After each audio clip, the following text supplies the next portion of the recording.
Hello once again, everybody. Thank you for joining me in the Bettor's Box. It's BangTheBook.com's MLB betting podcast for Thursday, May 9th. I am your host, Adam Burke. This and every edition of the Bettor's Box presented by our friends over at DSI Sportsbook.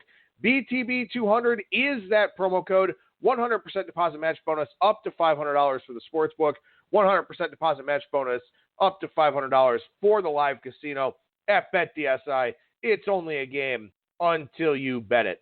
Monday, Thursday format here with the Bettor's Box, as you know. May not be doing a show on Monday. No Monday mailbag next week, but please, if you want to get on the list for notes from the Bettor's Box, Adam at BangTheBook.com via email, the best way to get on that list. My MLB picks and tips piece will be on hiatus on Saturday and Sunday. Going to do an early edition tomorrow, then I'll take Saturday and Sunday off. Should be back Monday and Tuesday with some picks and thoughts for you. I need a little bit of a break mentally, emotionally. It's been a very tough baseball season for those that have been following along with the picks articles. Got off to a very, very bad start, kind of dug out of it a little bit, now just sort of treading water. So I'm going to take a couple of days here, clear my mind a little bit, get away from doing the daily article. Should be picking that back up again on Monday and Tuesday, and then should be smooth sailing as we go forward for the next little while. Parker Michaels should have a preview today for the series between the Bruins and the Hurricanes. Also a series preview for the Sharks and the Blues, and then his daily NHL picks as well. We'll have NBA series previews for the conference finals, and we'll continue doing our game picks and previews as we go throughout the NBA playoffs. Next week, we'll see if I get to that Monday show, as I mentioned, possibility that I don't. But we will have a Preakness and a PGA Championship podcast next Wednesday with Brian Blessing. Next Thursday, the Bettor's Box. No UFC event, I believe, next week. So should be able to skip that one with Christian Pina. If there is an event, we will do it. But we will have that Preakness and PGA pod next Wednesday with Brian Blessing. All right, so all that stuff out of the way here. Let's go ahead and go into the Bettor with our traditional Thursday format here. We'll go beyond the box score to start things off. Then we'll go down the lines, give you a pick for tonight's action, and then a preview of some series here for this weekend. And let's start with that look beyond the box score, and let's go out to San Diego here, where the Padres took 2 out of 3 from the New York Mets. Pretty interesting, pretty exciting series here. Things started on Monday night with Chris Paddock, who is the real deal. This kid is absolutely legit. Dynamite changeup, good fastball command, whole lot of fun to watch him. And this Padres minor league system that everyone's been talking about for the last 2 or 3 years, really starting to pay dividends at the big league level now. You've got Paddock up. You've got, they made a great acquisition for Matt Strahm. You've got Eric Lauer up, Joey Lucchesi. You've got Cal Quantrill up now as well. Then obviously a lot of position players that are homegrown. They've got a great bullpen. The Padres are a really interesting team going forward here. But that being said, when you look at their lineup here throughout the series, when you look at the lineup for Wednesday and how they close things out, nobody in this Padres lineup has an on-base percentage over 325. That's concerning to me because offense comes and goes. And, of course, from a power production standpoint, the Padres should get better as the weather gets warmer.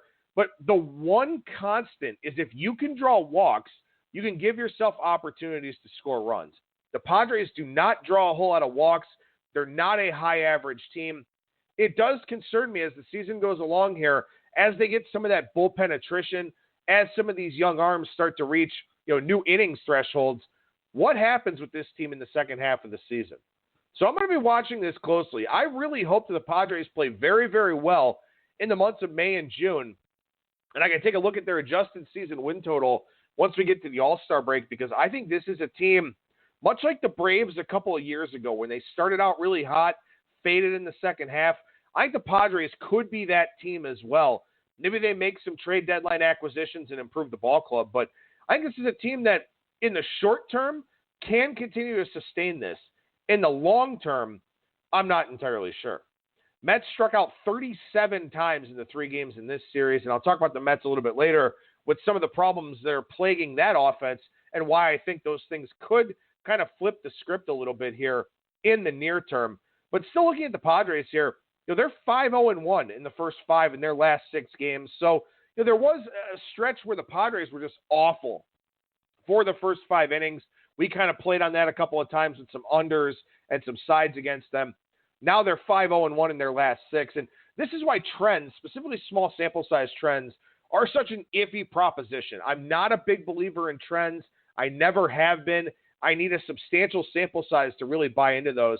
And what we're seeing here with the Padres, as they've kind of changed that dynamic a little bit, they've been much better here in the first fives. And that was just going to happen because their pitchers were keeping them in every ball game early on. It was just a matter of when they were getting their offense, when they were hitting those home runs. They've hit those home runs early on in games here of late, so that's why they've been doing a little bit better for the first five. This series between the Phillies and the Cardinals was pretty interesting. I made a major misstep on Monday going with the Phillies in that one. Vince Velasquez's regression did hit. Miles Mikolas pitched pretty well. The Cardinals rallied after that bad series against the Cubs. And, I mentioned that the Cubs are going to be overvalued coming out of that series. I think they got too much credit for what they did to St. Louis because the Cardinals were a team, in my estimation, that was overachieving a little bit coming into that series. Well, the Cardinals rally on Monday and then get blown out on Tuesday and Wednesday. Phillies getting to Dakota Hudson with a little bit of help from a shoddy Cardinals defense in Game 2. Then they got to Jack Flaherty a little bit in Game 3. And again, this is something where I played an angle. I played a small sample size trend angle of the Cardinals coming off of games against the Cubs and how tough those games have been for them. That was a mistake on my part. And even as somebody who's been around this business a long time, I still make mistakes. We all still make mistakes. And I effed up with that game on Monday. When you look at the Philadelphia Phillies offensively, they need to be able to draw walks. Miles Mikolas, as bad as the command profile has been this season, he doesn't walk guys. Last year he had an anemic walk rate. This year it's up a little bit, but it's still very, very good. The Phillies need to be able to draw walks. They drew 3 walks off Dakota Hudson in Game 2, had those 8 runs, 6 of them were unearned. They had 3 walks off Jack Flaherty in his 5 innings in Game 3. He gave up 4 runs. The Phillies on the season have drawn at least 3 walks in 25 games. They've averaged 6.4 runs per game in those 25 games. When they've drawn 2 or fewer walks, they've scored 4 runs, 2, 1, 0, 1, 8, 1, 7, and 4. So they need to draw walks. They did that in the latter 2 games of this series, had success. They couldn't do it on Monday, got shut out. This is a big betting angle for me with the Philadelphia Phillies. This is something I looked at a lot in the second half with the Chicago Cubs last year, who had very similar splits. So when the Phillies take on control guys, they're going to have problems. When the Phillies are getting those free base runners, putting that pressure on the opposition, they average a lot of runs per game. They had 6.4 runs per game in their 25 games with 3 or more walks. So that is an angle you absolutely want to look at here as it pertains to the Philadelphia Phillies. And another angle to look at here, Jerad Eickhoff. This is a guy who's had a lot of injury problems. He was very good like 2014 to 16, then ran into some injury issues the last 2 years, kind of bottomed out a little bit. He was outstanding in Wednesday's game against the Cardinals, and he's a guy with some pretty big platoon splits. If you get him against a right-handed heavy lineup, some interleague play against the Tigers, actually they're playing I believe they're playing the AL East in interleague. So I guess they're actually playing Central this year. So if Eickhoff does wind up running into the Tigers or somebody like that, the Padres, obviously, the Diamondbacks are another good team to look at Jerad Eickhoff. When he faces a right-handed heavy lineup, he's got a very good chance at success. There's kind of a Lance Lynn feel to him in that lefties are just going to rake him over the coals, but righties, he's going to have a lot of success against. So the Cardinals are a very right-handed heavy lineup. Eickhoff pitches well. That's another angle for you to look at here with the Philadelphia Phillies. How about the Minnesota Twins? They trucked the Toronto Blue Jays here this week. 20-1, the combined score in that sweep for the Twins. I talked about regression coming for the Toronto Blue Jays, but to this degree was kind of staggering. Interesting little side note here that former Indians apprentice and assistant GM Derek Falvey, his team crushing Mark Shapiro's team, who was formerly the president, and before that, the GM of the Indians. Kind of an interesting little side note there. But, when you look at this series here, Jose Barrios with a good road start in Game 2, That's very rare for him. Martin Perez was excellent in game one, adding some velocity, adding a cutter. He's been a different kind of guy. And then Kyle Gibson, who I liked in yesterday's game because he was a ground ball heavy type of guy. Then he goes out there and racks up 11 strikeouts to go along with his 4 ground ball outs. So really good pitching display from the Twins here in this series. And, it must be nice to barrel up a baseball. I wonder what that feeling is like to just know you absolutely got all of one. I kind of felt that from a handicapping standpoint on Wednesday with that Minnesota win over Toronto. Gibson as a ground ball guy plays well at Rogers Center. Trent Thornton as a fly ball guy against a fly ball, pull-happy lineup like Minnesota did not fare well at all. It was the only thing I got right yesterday, but it felt pretty good to completely nail a handicap like that. Hopefully I can do that a little bit more often going forward here. But the Twins, I've talked about this before. These teams that go all in with analytics, usually you see the gains on the pitching side first. Offense is a lot more about talent. Pitching is about planning and execution. And you got some guys that are wildly talented with extremely good raw stuff, but they don't have any pitchability. They don't have any command. They can't execute. Raw talent as a hitter really helps. As a pitcher, it's one of those things that obviously is a big part of the equation, but you can elevate guys that have marginal stuff as long as they know where to put the baseball, like a Kyle Gibson, like a Jake Odorizzi this season, like a Martin Perez, who's learned a cutter. All of a sudden, he's a completely different guy. So the Twins are really making gains on the pitching side. Offensively, they've got a very good lineup. The bullpen concerns me a little bit for Minnesota, but at this point in time, they are the class of the American League Central, as much as it pains me to say that. And I think in a lot of respects, this pitching staff only gets better as the season goes along. So, again, as an Indians fan, I was certainly hoping for the best with the outfield bats they brought in. Some of the athletic guys that they brought in just hasn't really worked out for them here so far. But the Twins, I think those pitching gains are definitely going to keep happening. Some guys adding velocity, some guys adding some different wrinkles to the arsenal. This series really had it on display. And again, the Blue Jays are not a good offensive team. So you want to take that with a few grains of salt here.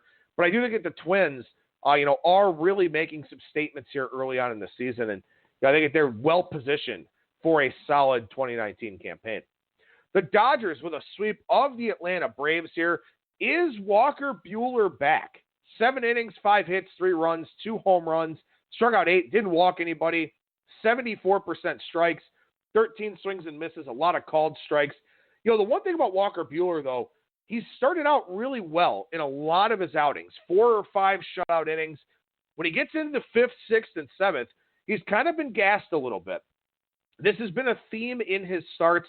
A lot of this has to do with how the Dodgers brought him along in spring training. I completely disagree with the plan that they had for him.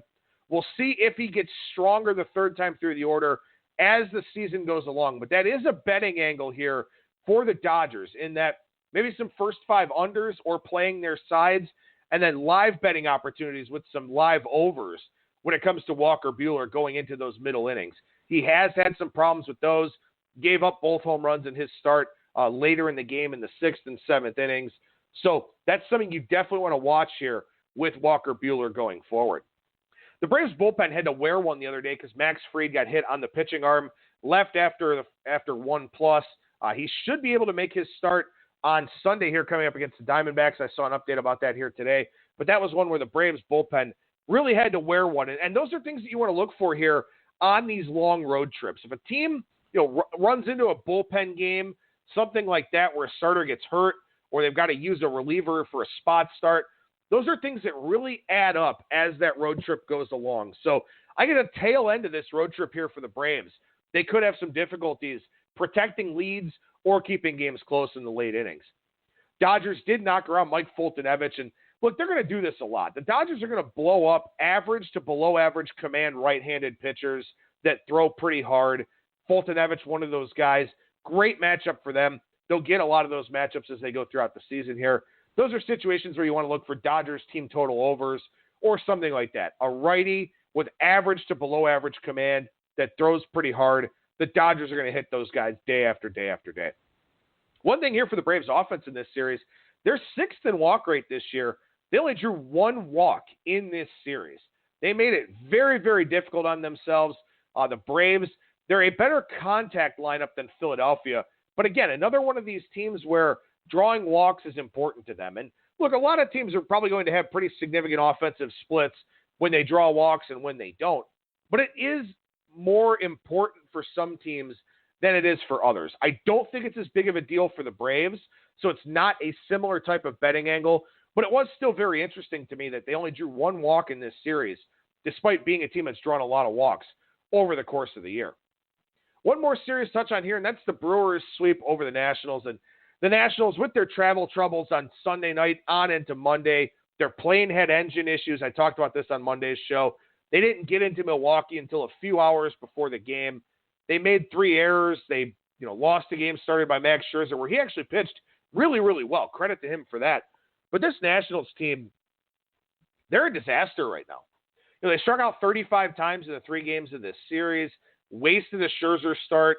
Strasburg was okay. He struck out a lot of guys, didn't have the best command.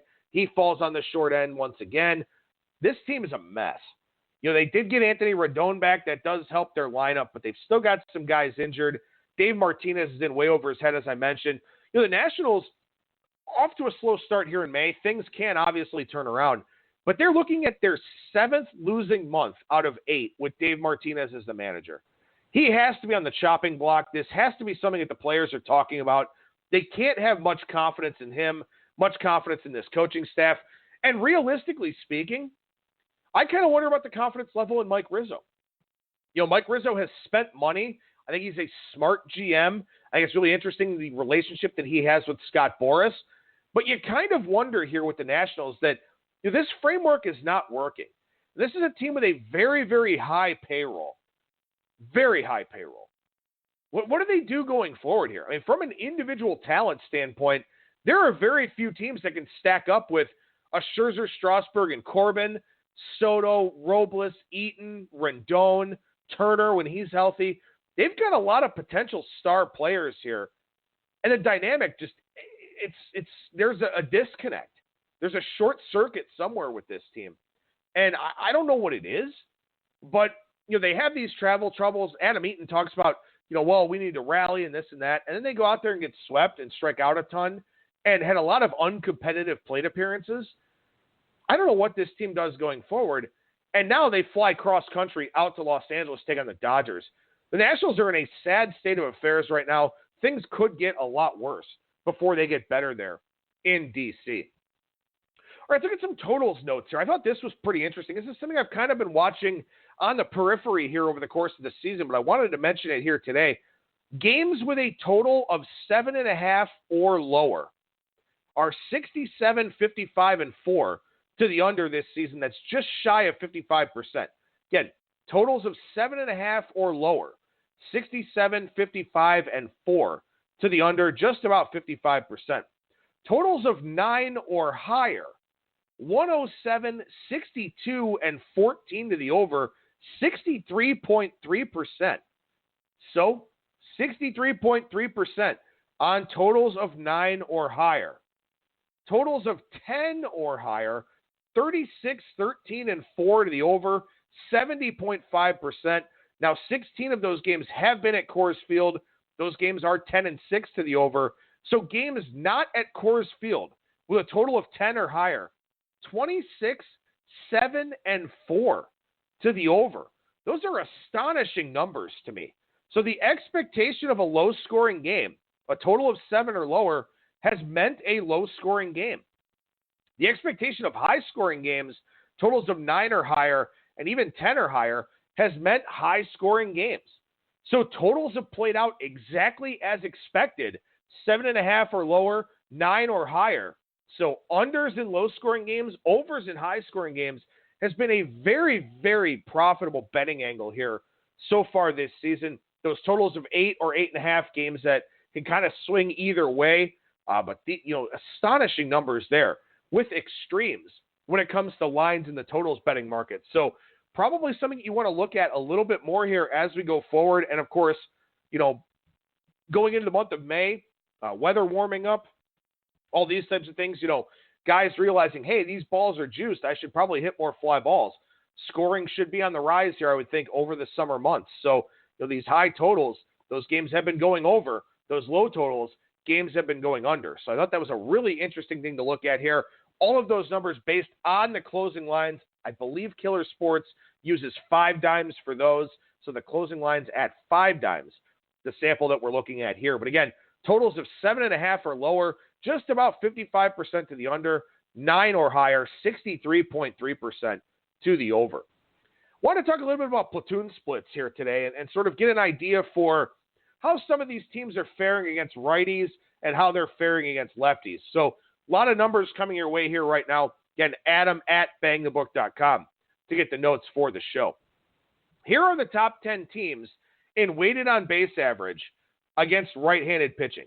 Houston, 355. Texas, 349. The Cubs, 347. Dodgers, 346. Twins, 346. Mariners and Yankees, 341. Rays, 339.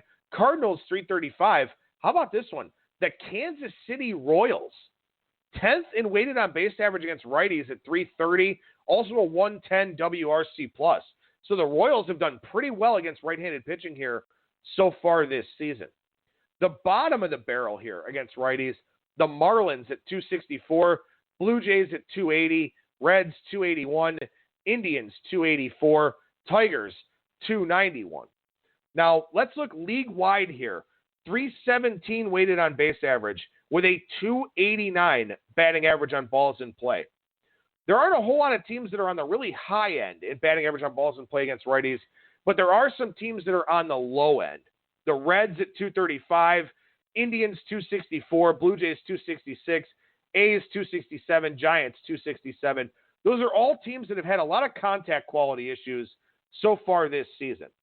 Now, that being said, when you look at the batting averages on balls in play against right-handed pitching last year, the highest was 317, the lowest was 277.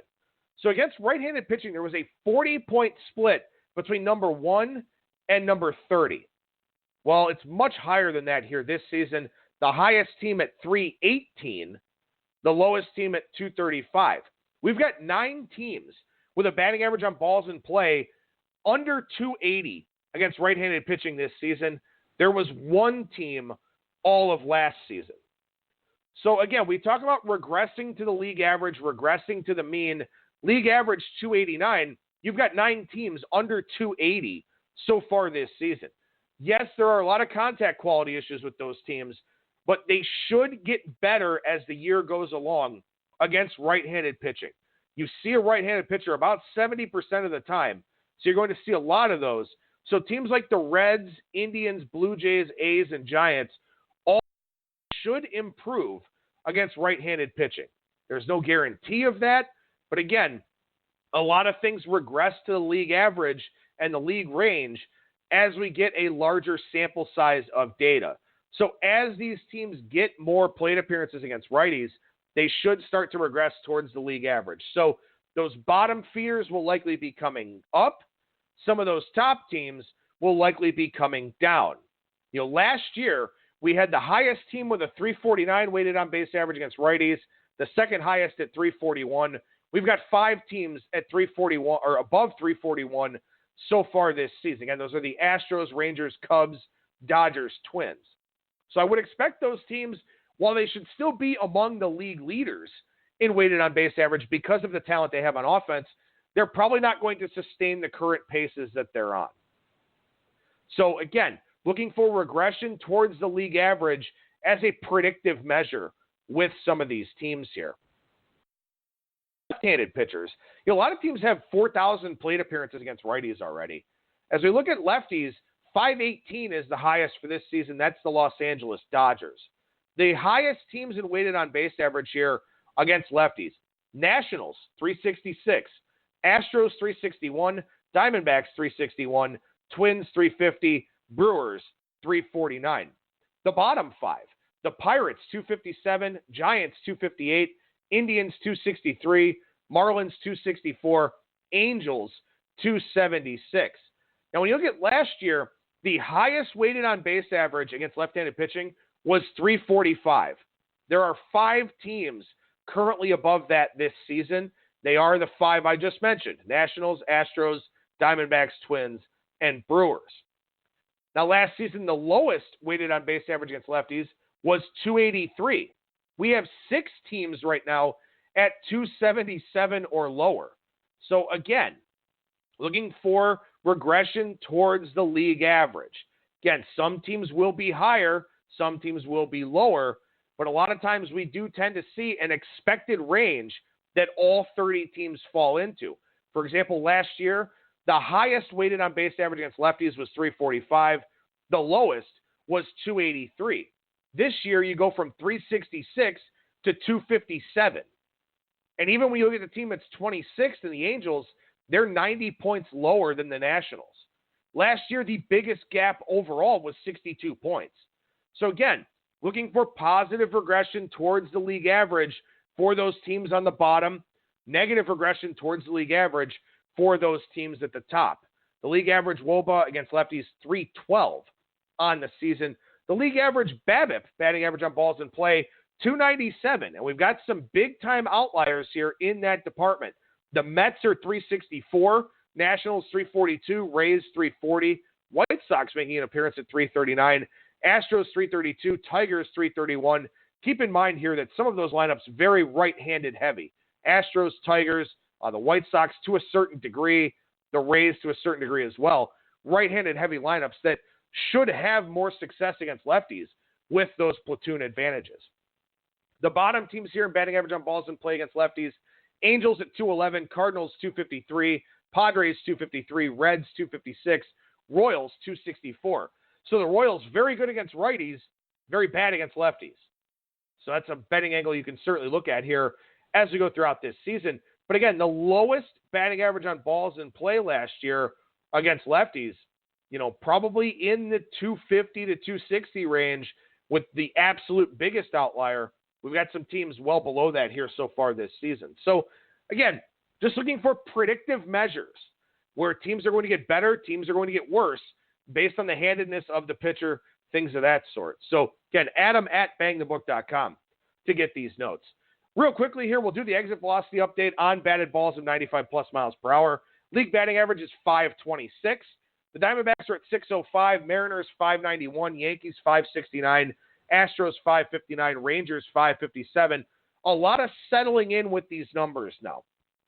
A lot of regression towards the league average. The Diamondbacks and the Mariners still on the high side, but everybody else pretty much falling into that plus or minus 40-point range that I talked about coming into the season. You've got the Yankees at 569. They're third, and that's 43 points above the league average. The Tigers are 27th at 486, 40 points below the league average. So there's your plus or minus 40, with the vast majority of the league falling into that range. Marlins are 459, Mets 477, Giants 481, Tigers 486, Red Sox 487. Red Sox up 11 points from last week. That offense is coming around, as I mentioned. When you look at these teams here and their results on high-velocity contact, I think the Mets are the next one that I'm looking at for positive regression. They've got too much talent in that lineup to be as bad as they've been on high-velocity contact. So the Red Sox are getting better. They've been scoring some runs. I think the Mets run into one of those patches themselves here in the near future. The league weighted on base average here on batted balls of 95 plus miles per hour, 667. That's up 1 point from last week. Again, the same two outliers here still. The Mariners at 812, Diamondbacks at 792, the Astros at 729. So it's a very big gap between 2 and 3 with the Diamondbacks at 792, Astros at 729, Twins 724, Rangers 720. When you look at the two outliers here, the Mariners and the Diamondbacks, I'm expecting regression from both. I think the Diamondbacks are the one I would look for it from first, because the Mariners are second in fly ball percentage. As I've talked about before with weighted on base average, the different ways of reaching base count as different run values. The Diamondbacks hit a lot of ground balls, a lot of ground ball singles. They'll get some ground ball doubles, stuff like that. Because the Mariners hit a high number of fly balls, they get the doubles and the triples and the home runs, the things that count more for weighted on base average. Where the Mariners are second in fly ball percentage, the Diamondbacks are 24th. So the Diamondbacks, I think their offense will crater here at some point. They will fall off the pace pretty substantially. If their starters get going, they'll be an under team. If their starters don't, they'll be a fade team. I do think that time is coming. I don't know when, obviously. If I did, I'd be very happy to tell you. But I do think that the Mariners have some more sustainability to be an outlier than the Diamondbacks do. Yeah, Diamondbacks with that .605 batting average on 95-plus batted balls, a lot of ground ball singles in there. 14 points higher than anybody else. I would expect them to be a regression candidate offensively more than the Mariners and more than any of these other teams that I talk about up there at the top of the list. Marlins 525, Tigers 581. So as you see, the Marlins 56 points behind the Tigers. That's a testament to how bad their offense is. Mets at 594, Pirates 594, Giants 595. You notice the Red Sox no longer in the bottom five here, starting to play up to their true talent level a little bit more. Tigers are leveling off. The Pirates have leveled off. The Giants have leveled off. That's probably the true talent level for offenses like that. Again, I think the Mets have a higher ceiling. So with them being 29th in batting average on high velocity contact, 28th in weighted on base average, the Mets are that team I have isolated to get things going offensively here sooner rather than later. Take a look down the lines here when we talk about Tuesday's line moves here. Strasburg and the Nationals became a dog to Adrian Hauser and Freddie Peralta. That piggyback for the Brewers. A lot of that with that travel hangover for the Nationals. Saw a big fade of John Lester on Tuesday. It didn't work out. Caleb Smith is the real deal. John Lester's a fraud. I cannot wait for this regression to hit. I don't know the guy, but I hate the guy. I can't stand John Lester, how he's getting away with all this hard contact and the declining skill set that he has. Hopefully that regression shows up on Sunday Night Baseball against the Brewers. I will take my big damn victory lap if it happens there. It has to happen at some point. This guy is not that good of a pitcher anymore. Market was against him. We were against him. The Marlins put their leadoff guy on third in the fifth inning. Couldn't score him. Just a microcosm of John Lester. Not a very good pitcher, but really good results, really good outcomes. It's smoke and mirrors to me. It's fraudulent.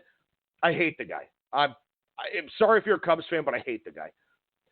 Money came in against Hyun-Jin Ryu. He pitched a complete game shutout for the Braves, so obviously that was the wrong side there. We saw money come in on Noah Syndergaard on Tuesday. He's got one of the biggest WOBA to expected WOBA gaps on the positive regression side. I will tell you again how to find that over at Baseball Savant at the end of this segment, but Syndergaard will take money going forward. He didn't see that positive regression in that start. Maybe it'll happen here soon, but he will keep taking money in the betting market as we go forward here. Saw a fade of the Indians and Yefry Rodriguez on Tuesday. The Indians are still priced way too high. They won that game, but they're still priced way too high out there in the marketplace. We saw a slight fade of Jose Barrios in that start against the Blue Jays on Tuesday. He has massive home road splits. They are astonishing. I wrote about them on Tuesday. I'll write about them again when he goes back on the road for whenever his next away outing is. It is crazy how much better he's been at home. His next start, though, will come at home. Wednesday, the monster number on the Brewers wasn't high enough. I thought that number was too high, and it kept going up, and the Nationals are just bad. I mean, they're just bad. It's just that simple. You know, yes, there were the travel factors and all that, but they're just not good. And Brandon Woodruff's pitching really well for the Brewers, a very good find for them through the draft and through their player development system.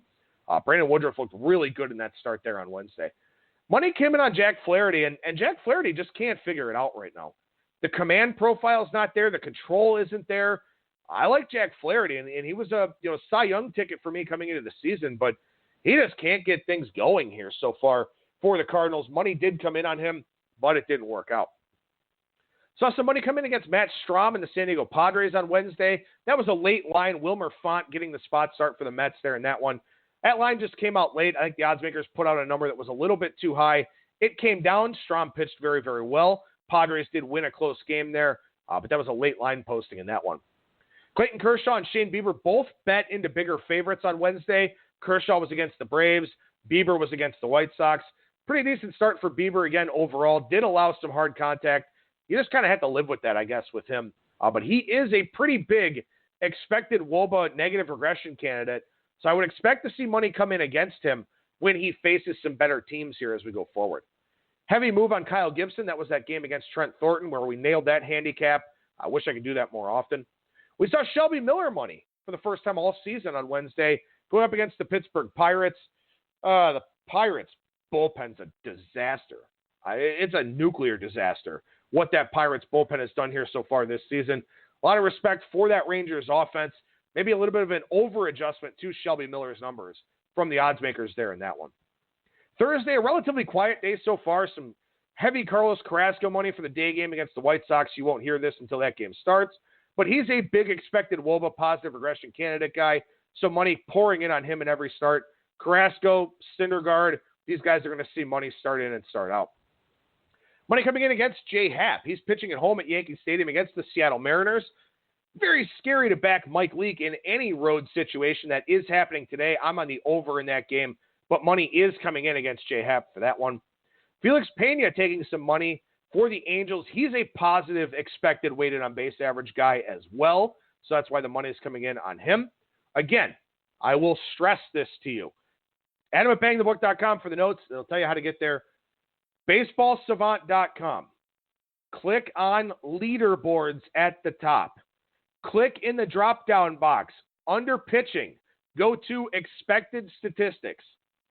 Set the minimum number of plate appearances to 100. You go over to the right-hand column and you sort by diff under quality of contact plus strikeouts plus walks. That is the WOBA to expected WOBA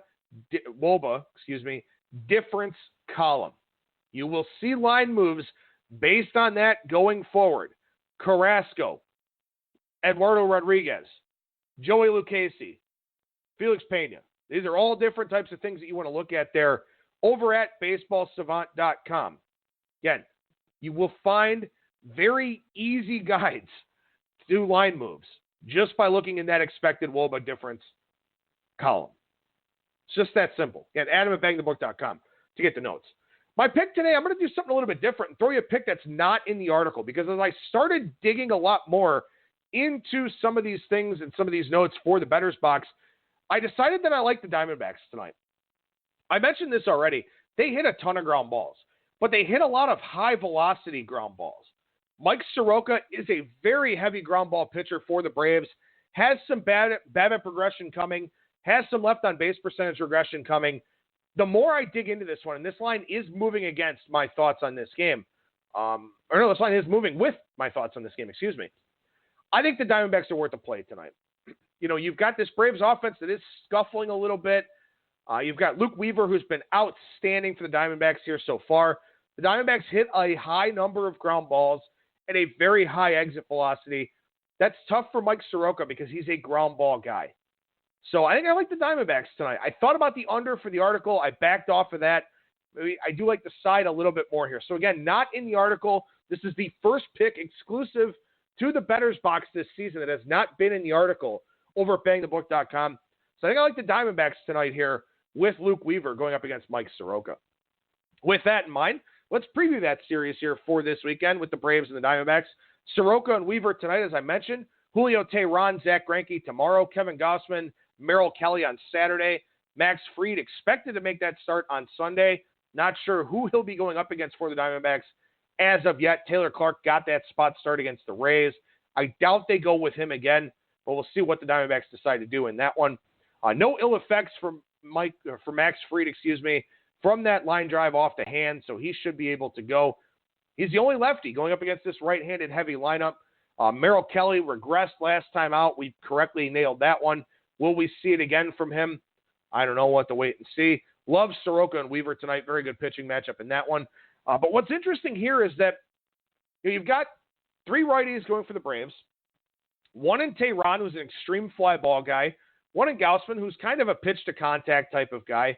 Greinke's had the home run problem, but he's been elite at home at Chase Field since he signed with the Diamondbacks.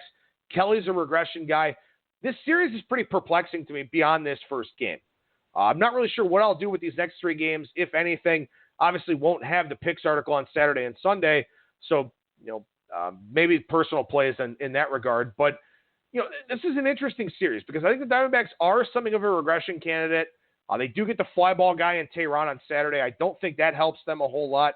Gaussman's, kind of a neutral guy from a batted ball distribution standpoint. It's an interesting series, though, because I don't think the Diamondbacks can sustain what they've been doing. I think the Braves are a little bit better than they've played here of late. So we'll see how things play out in this one, but hopefully the Diamondbacks do take care of business tonight.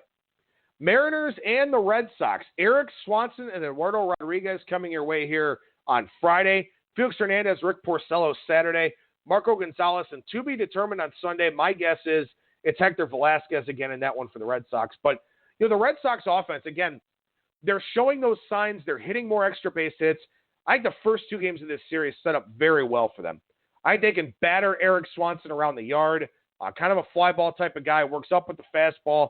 Not a great plan of attack in a small ballpark like Fenway. Felix Hernandez I don't think it's there anymore for him.